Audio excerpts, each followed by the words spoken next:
हरिओम प्रणाम मित्रों। 12वें अध्याय का चिंतन हम कर रहे हैं भगवद गीता जी के, और आज हम 8वां श्लोक लेंगे चिंतन के लिए। देखिए भगवान क्या कहते हैं। मय्येव मनाधत्स्व मयि बुद्धिं निवेशय निवसिष्यसि मय्येव अतः ऊर्ध्वं न संशय। भगवान कहते हैं निवसिष्यसि मय्येव, तुम मुझ में ही स्थित रहोगे। अतः ऊर्ध्वम, इसके बाद न संशय, इसमें किसी भी प्रकार की शंका के लिए कोई भी जगह नहीं है। प्रोवाइडेड मैं जो कहता हूं वो तुम करो। भगवान दो बातें कहते हैं, मय्येव मन आधत्स्व मयि बुद्धिम निवेशय। मन और बुद्धि दोनों को मुझ में लगाओ, मुझ में स्थित करो, और कुछ भी नहीं। So easy. भगवान में मन और बुद्धि दोनों लगा लें, फिर भगवान हमारी रक्षा करेंगे। हाँ, पहली एक बात यहां पे आ जाती है कि ये आवश्यकता है या नहीं, ये भी तो पहले जान लेना चाहिए ना। बहुत लोगों को तो इसकी आवश्यकता ही नहीं लगती कि क्या जरूरत है भगवान का ध्यान करने की। मन और बुद्धि भगवान में लगा, और मन बुद्धि हम संसार में लगाएंगे तो कुछ पैसा वैसा कमाएंगे, नौकरी धंधा अच्छे तरह से कुछ करेंगे। ये भगवान में मन लगा कि क्या फायदा है। तो पहले हमारी बुद्धि को ये समझ जाना चाहिए कि भगवान का चिंतन क्यों आवश्यक है। भगवान का आश्रय लिए बिना अगर बुद्धि कुछ भी करेगी, बहुत कुछ अच्छी अच्छी कल्पनाएं, अच्छी अच्छी योजनाएं इस बुद्धि में आ सकती हैं, लेकिन अगर भगवान का आश्रय न हो ना, तो फिर कब बुद्धि पलट जाएगी। और जो बहुत गहन विचार कर रहे हैं, बहुत ऊंचाई का विचार कर रहे हैं, वो भी कभी कभी आत्मस्वरूप से ऐसे ढल जाते हैं कि आत्महनन तक ही पहुंच जाते हैं। आत्म तत्व का हनन। इसलिए तो भगवान कहते हैं ना कि जो संसार की ओर अभिमुख रहेगा, संसार में पड़ेगा, वो तो फिर भव सागर है। और मृत्यु संसार सागर, ये भव सागर भी मृत्यु के समान है। फिजिकल डेथ नहीं, लेकिन हम हमारे आत्म तत्व से च्युत हो जाते हैं, वो भी तो मृत्यु ही। तो इस बुद्धि ने जो कुछ भी अभी तक शोध लगाए हैं, संशोधन बुद्धि का हुआ है, बुद्धि द्वारा हुआ है, वह सब भगवान की कृपा से ही हुआ है। ऐसा बहुत बड़े बड़े शास्त्रज्ञ लोग भी मानते हैं। हाँ, वे भगवान के बारे में ना कहते हो, लेकिन इतना तो स्वीकार करते हैं कि उनके अंदर कोई ऐसी परम दिव्य शक्ति है जो निसर्ग के उन रहस्यों का उद्घाटन उनके मन में करती आई हुई है।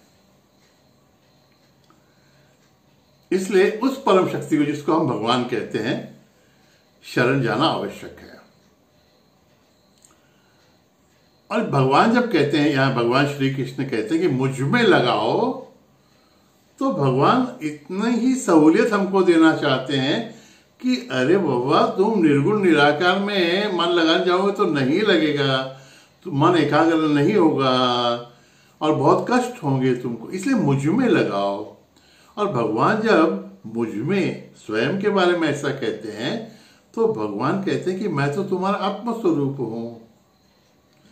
और वैसे तो भगवान तो सर्वव्यापी हैं, निर्गुण निराकार हैं, लेकिन हमें ध्यान करने के लिए सुविधा हो, इसीलिए तो वो सगुण साकार रूप में आते हैं ना। और जो लोग ये नहीं जानते, इस तत्व को नहीं जानते, अवतार का तत्व या सगुण उपासना का, मूर्ति पूजा का महत्व नहीं जानते, वे कहते हैं कि अरे तुम इतना बड़ा तुम्हारा परमात्मा है, सर्वव्यापी है, ऐसा बोलते हो और फिर उसको पत्थर बना देते हो। हम पत्थर नहीं बनाते उसे, पत्थर में भी उस तत्व का भाव लाते हैं और पत्थर से उस हीन वस्तु में भी दिव्य वस्तु की भावना करने को ही हमारे में उपासना कहा गया है। तो भगवान श्री कृष्ण कहते हैं कि मैं तुम्हारा आत्मस्वरूप हूं, तो तुम्हारा, वैसे तो कहते हैं मेरा ध्यान करो, लेकिन भगवान तो जानते हैं कि सभी इष्ट देवताओं के रूप में वो है। तो आपकी जो कोई भी इष्ट देवता हो ना, गणेश जी हो, हनुमान जी हो, शिव जी हो, देवी हो, अरे यहां तक कि गुरु को भी हम ध्यान का माध्यम बना सकते हैं। गुरु का ध्यान करके उपासना भी गुरु की हो सकती है। लेकिन ज्ञानेश्वर महाराज बहुत सावधानी का इशारा यहाँ पे देते हैं। कहते हैं एक गुरु की उपासना ये सभी साधारण साधकों के लिए नहीं है। वो कहते हैं जानते नहीं गुरु भजीजे तेणे कृतकार्य होइए, जैसे मूल सिंचने सहजे शाखा पल्लव संतोषती। बोलते जानते नहीं गुरु, जो इस तत्व को अच्छी तरह से जानता है, ज्ञान मार्गी है, थोड़ा सा ज्ञान उसने प्राप्त कर लिया है अध्यात्म का, उसने गुरु की उपासना करनी चाहिए, गुरु को ध्यान का माध्यम बनाना चाहिए, गुरु का ध्यान करना चाहिए। और वैसे तो और वो ऐड करते हैं कि गुरु का ध्यान, गुरु की उपासना कैसी है, जैसे कि मूल सिंचन, किसी भी वृक्ष के पौधे के मूल को आप जल सिंचन उसका करेंगे तो सभी शाखाएं और पल्लव भी हरी हो जाती हैं, फ्रेश ताजी हो जाती हैं।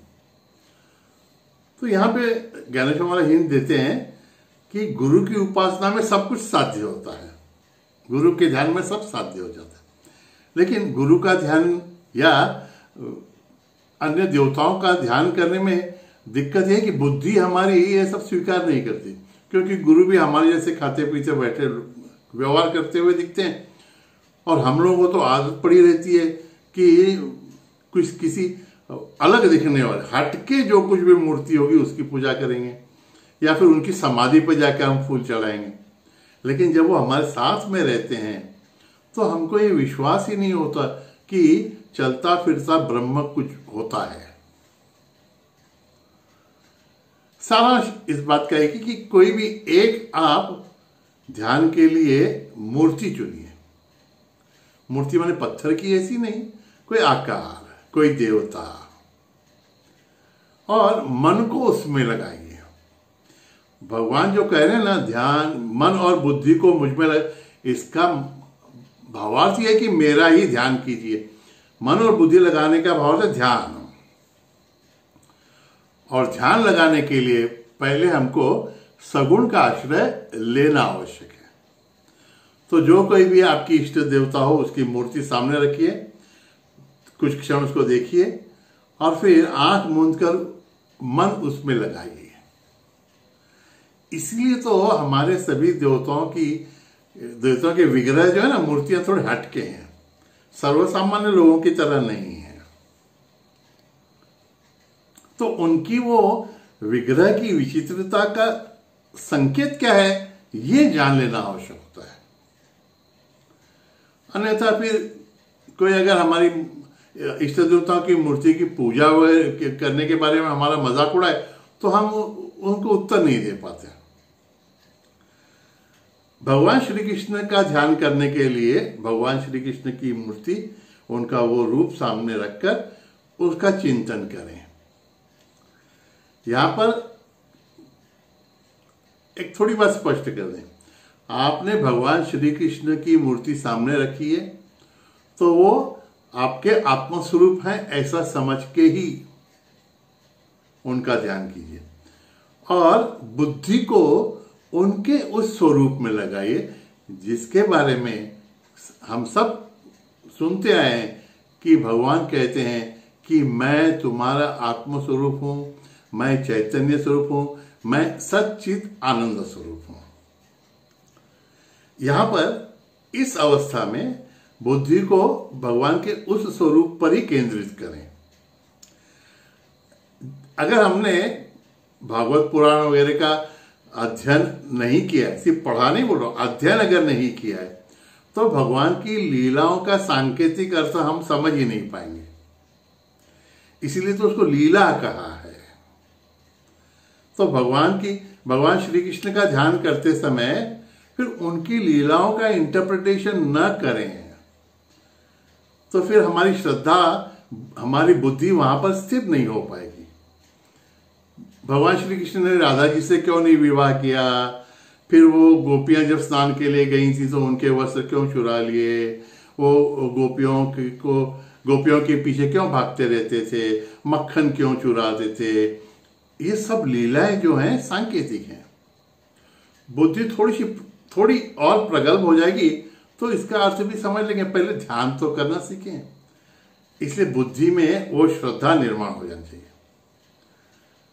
कोई भी प्रतीक आप रखिए, वह आपके आत्मस्वरूप का प्रतीक है, सच्चिदानंद स्वरूप का प्रतीक है, ऐसा समझ के बुद्धि को उसमें निवेशित करते हुए फिर मन से प्रेम से उसको अंतर्चक्षु के सामने लाने का प्रयत्न कीजिए। जब मन और बुद्धि दोनों उस स्वरूप में एकाग्र अंदर हो जाएंगी, तब हम शरीर मन बुद्धि से अतीत होकर हमारे अंदर ही जो चैतन्य है, जो भगवान का अंश है, उससे एक रूप हो जाएंगे। और जैसा कि हमेशा हम कहते हैं, लहर समुद्र के पानी से अलग नहीं है।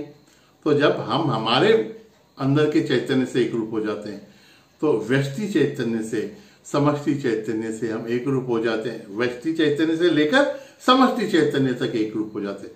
वही तो परब्रह्म भगवान का स्वरूप है। और ये करना क्यों आवश्यक है? अगर हम नहीं करेंगे तो भगवान ने पहले कहा है, मृत्यु संसार सागर में हम डावाडोल, हमारी नैया डावाडोल होते, और नया है ही नहीं, क्योंकि भगवान का आश्रय नहीं है, तो हमको उसमें डूबना ही पड़ेगा।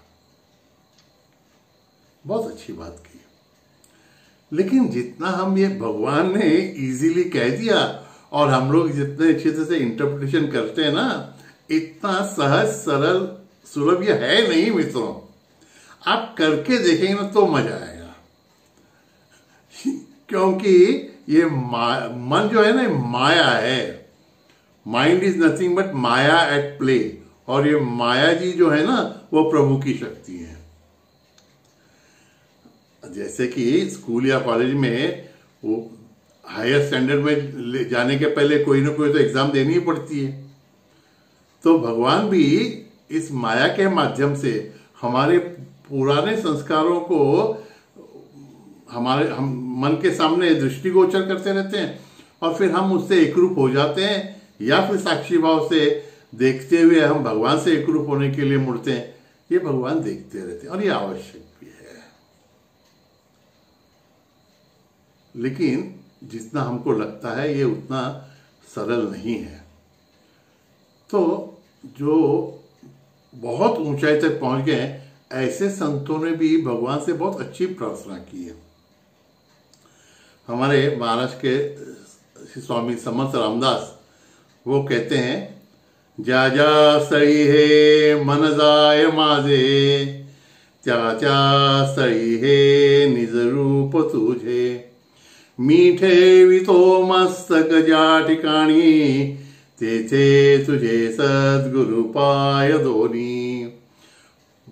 ऐसे महान संत भी कहते हैं कि भगवान मेरा मन तुम में नहीं लग सकता, इसलिए मेरा मन जहां जहां जाए, जा जा सही है मन जाय माझे, वहां वहां तुम्हारा ही रूप रहे।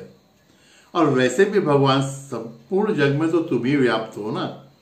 तो अगर ऐसा कुछ कर दो कि जहां जहां मेरा मन भटके वहां वहां तुम्हारा ही रूप हो। जा जा सही है मन जाय माझे, त्या त्या सही है निज रूप तुझे, मी ठेवी तो मस्तक जाटेगा। मैं जहां पर नतमस्तक होता हूं ना भगवान, वहां पे तुम्हारे चरण कमल हो। क्या सुंदर भाव है, देखिए ना संतों का। इसलिए तो पहुंचते ना वो ऊंचाई तक। उनको अपनी साधना पे गर्व नहीं रहता, उनको भगवान की कृपा पर ज्यादा विश्वास रहता है। हमारे चिन्मय मिशन के तपोवन जी महाराज हैं, परम गुरु तपोवन जी महाराज, उन्होंने भी प्रार्थना की भगवान से, भगवान मछली जो पानी में रहती है ना, तो कहीं भी जाए पानी में, दाएं बाएं ऊपर नीचे या नदी में रहे तो कहीं भी, इस किनारे से उस किनारे, कहीं भी मछली भटकती रहे तो पानी में जैसे रहती है ना, वैसा मेरा मन हो जाए भगवान, कहीं भी जाए तुझ में ही रहे। ये तेरी कृपा से ही हो सकता है। कितनी अच्छी बात है ना। तो हम प्रयत्न अवश्य करें, सगुण रूप भगवान का ध्यान में लाकर मन को वहां पे केंद्रित करें और उसके बारे में, उस रूप के बारे में श्रद्धा निर्माण करें, बुद्धि वहां पर आ जाए। प्रयत्न करेंगे, 2 दिन प्रयत्न कीजिए ना, फिर मालूम पड़ेगा इसमें कितनी बड़ी दिक्कत है, कहां से कहां मन भटक जाता है। माया देवी बहुत बुरा हाल कर देती है ध्यान में, ध्यान के समय। तो भगवान को ही हम शरण आके कहें, प्रभु आप जैसा कह रहे हैं हम प्रयत्न करेंगे मन बुद्धि को आप में लगाने का, लेकिन हमें हमारी ही क्षमता पर संदेह है, आपकी कृपा पर पूरा विश्वास है। इसलिए आप ही कृपा करके हमारे मन बुद्धि को आपके चरण कमलों में केंद्रित करने की कृपा कीजिए। हरिओम तत्सत। नारायण नारायण नारायण।